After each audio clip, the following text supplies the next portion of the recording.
Noong Carl Javier, siya po ang Executive Director ng Ethics Organization ng Data and AI Ethics PH.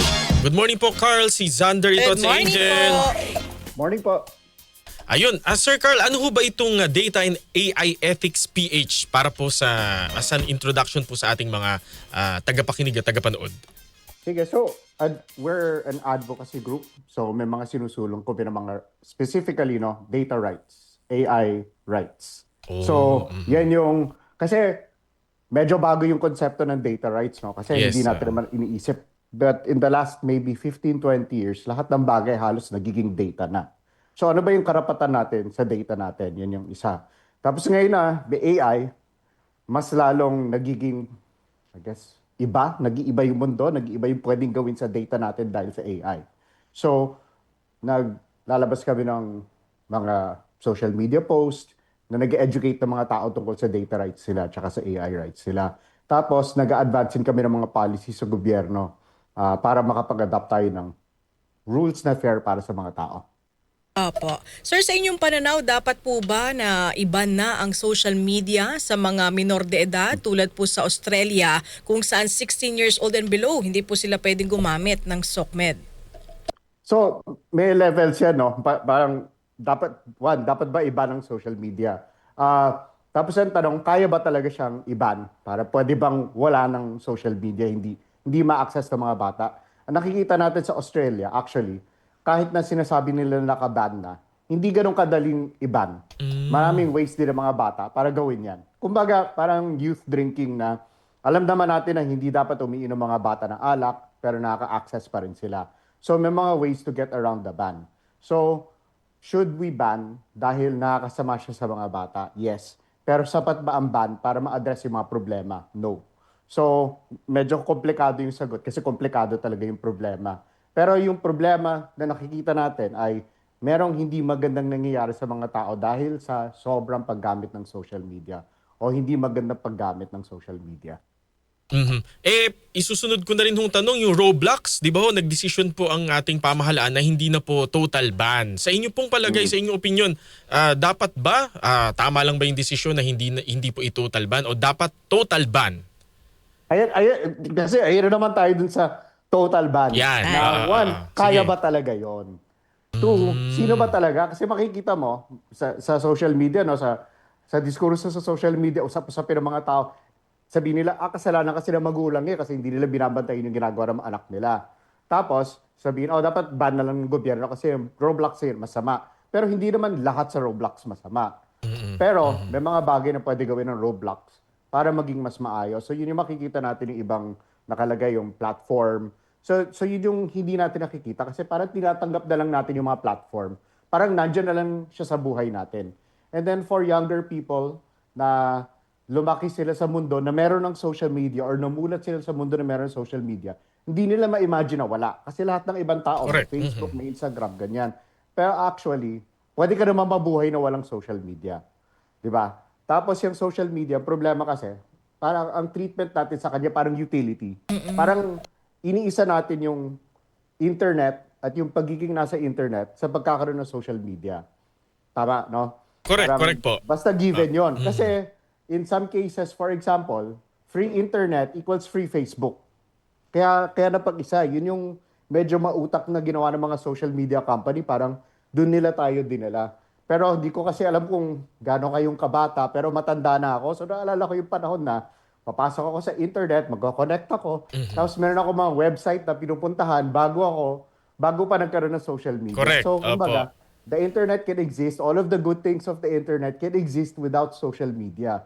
Pero yung framing lagi, yan. So, yung Roblox, parang simptomas lang yan ng mga problema sa internet. May mga masamang tao sa Roblox, may mga nagsasamantala sa mga bata sa Roblox, ganyan.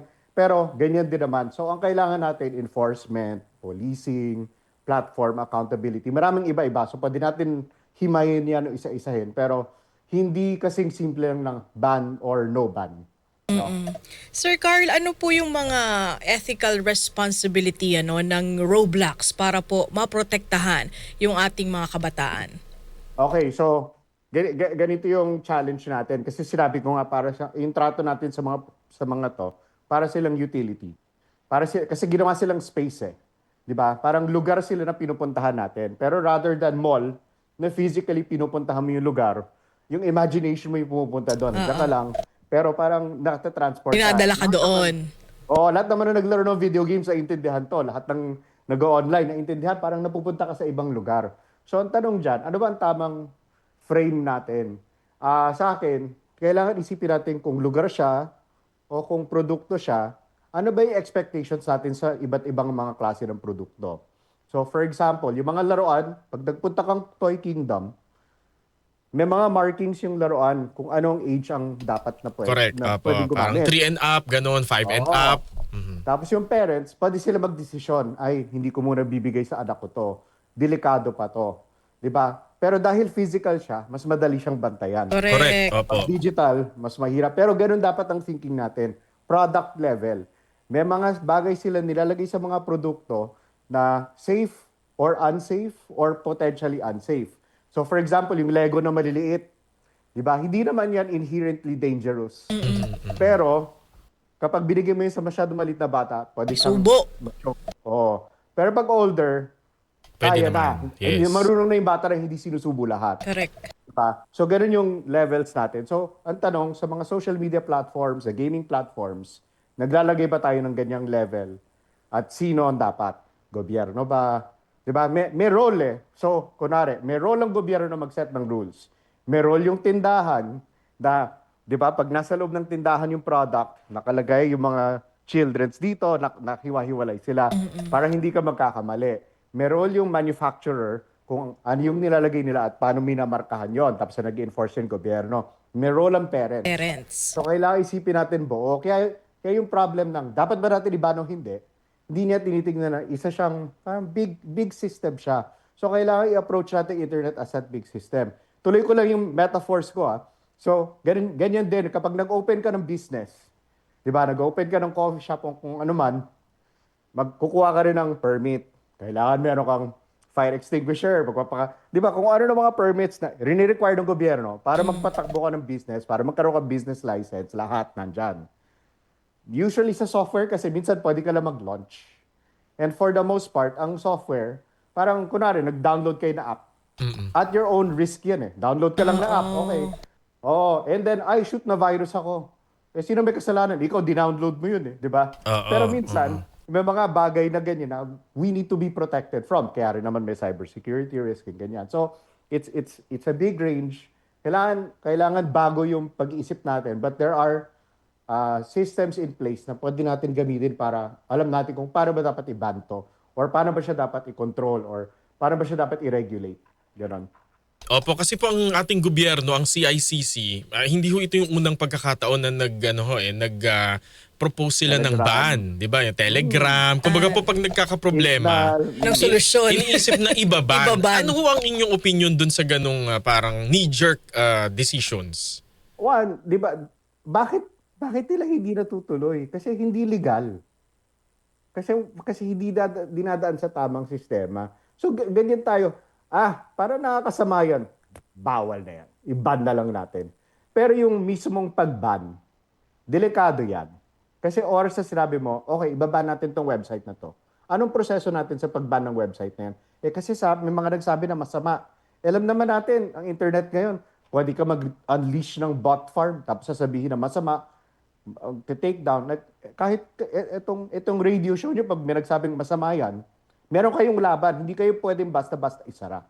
At dapat may ganyan din klaseng protections sa mga website. Kasi isipin nyo, sige, merong website kunwari na, let's say Roblox, may mga masama nangyayari dyan. Okay, lockdown na yan. Sige, pero what if meron lang silang hindi na kursunadahan? Meron lang nagsabi meron naglabas ng article o kung ano man na hindi nagustuhan ng isang politiko. Pwede na ba niya ipaban yun kasi nakasama siya? The moment that we start allowing these kinds of bans na ganyan lang, kahit sino pwede na maban. Diba? Yun yung problema. Opo. Kagaya po nung nababanggit po ninyo, isa hong malaking sistema itong social media at ang ating cyberspace. Ano ho yung maipapayo po ninyo sa mga magulang na meron pong anak na menor de edad?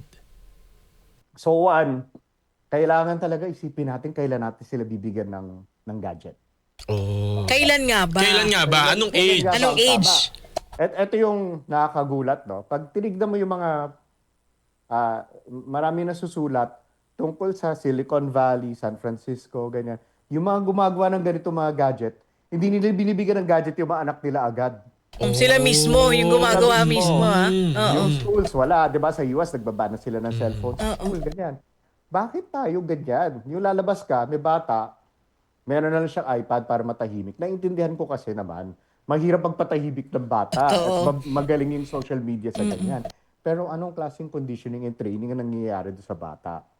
'Di ba? So naiintindihan ko para, sige, pagbigyan na natin. Pero yung bibigay natin, parang ano to parang, I guess sa edad naman kayo nakapag-rent kayo ng VHS nung bata kayo. Opo. Diba? Yes, oo. Punta kayo sa VHS store, tapos Video umikot City. kayo. Oo, Membership may yun. Video City, Aka-video, ganyan. Kailangan 3 days, balik mo agad. Oo. Pero minsan may naliligaw.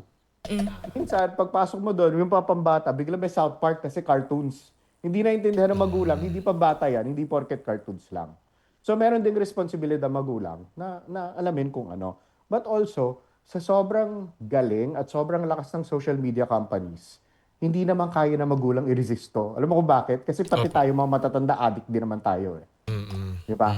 So, kaya ko sinasabi na ban is not enough or 16 years old is not enough is because yung design of the product, the way that the product is designed, for example, endless scroll, di ba? Yung tuloy-tuloy lang siya. Are you guys old enough? Inabot niyo yung Facebook na uubos? Ay, umaano sa dulo? Parang, Oo, yung nabasa ko na ito mga to. Opo. O, di ba? Ay, nakita ko na. Pero, may na-discover nila, kapag endless, tuloy-tuloy lang, hindi titigil yung tao sa pag-scroll. Scroll, correct. Oo. Di ba? Dati, timeline yan eh. Kaya dati ang tawag sa kanya timeline, hindi feed. Oo nga. Correct. Oo nga.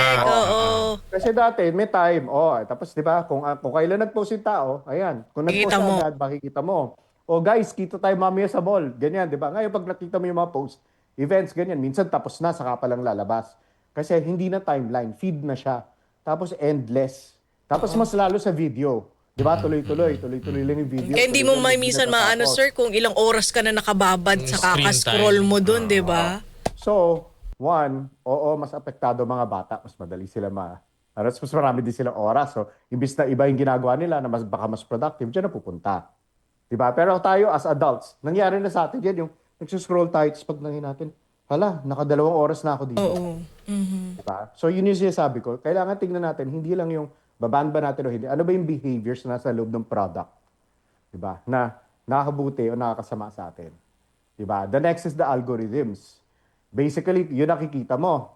Kung nagtitiktok kayo, yung For You page. Di mo naman pinili na panoorin yan, pero minsan yun yung binibigay sa'yo. Correct. Tapos may pinanood ko na isa, tuloy-tuloy na puro ganon. Diba? Hindi din yun healthy.